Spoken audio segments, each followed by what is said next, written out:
Əziz izləyicilər, bugün tiklərdən bəhs edəcəm. Ümumiyyətlə, tik pozuntusu nədir? Tiklər şəxsin əzələlərinin qeyri-ixtiyari hərəkəti səbəbilə meydana çıxan bir pozuntudur.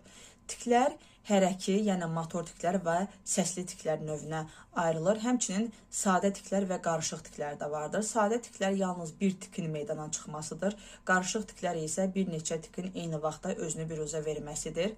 Tiklər adətən uşaqların məktəbli yaş dönəmindən özünü biruzə verir və yaxud da ki, məktəbli yaş dönəmindən öncə də biruzə vermə ehtimalı vardır. Tik dedikdə nə nəzərdə tutulur? Az öncə qeyd etdiyim kimi, əzələlərin qeyri-ixtiyari hərəkətidir. Hərəkət tiklərdən sizə çiyin çəkmə, burun çəkmə, burun qaşıma, burun dəliklərini açıb bağlama, barmaq şıqqıldatma, tez-tez udqunma, göz qırpma, saç ilə oynama, başı irəlidən geriyə atma, ayağını tez-tez yellətmə, öz ətrafında fırlanma, hoppanma kimi hərəkət tikləri nümunə çəkə bilərəm. Səsli tiklər də adından göründüyü kimi müəyyən səslərin özünü qeyri-ixtiyari şəkildə şəxsdən asılı olmadan biruzə verməsidir.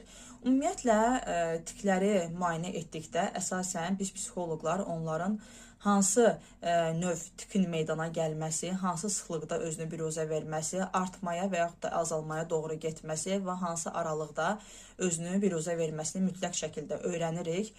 Ümumiyyətlə, tiklərin yaranma səbəbləri hansılardır? Ən çox gələn suallardan biri də budur.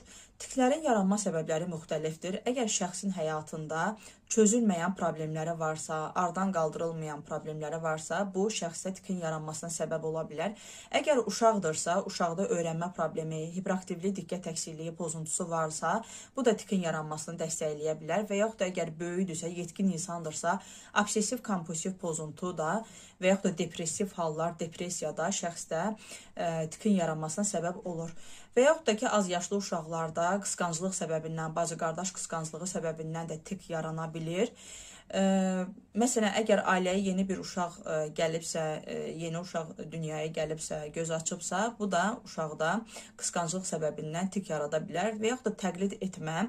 Əgər şəxsin ətrafında tik problemi, tik pozuntusu olan bir şəxs varsa, onu təqlid edərək bu onda qalıcı ola bilər. Diqqət çəkmə səbəbindən də ola bilər. Diqqətdən kənar qalan bir şəxs özünü diqqət çəkmək üçün özündə tik yarada bilər. Təbii ki, bu da qeyri-ixtiyari olur, lakin sonradan da qalıcı ola bilər.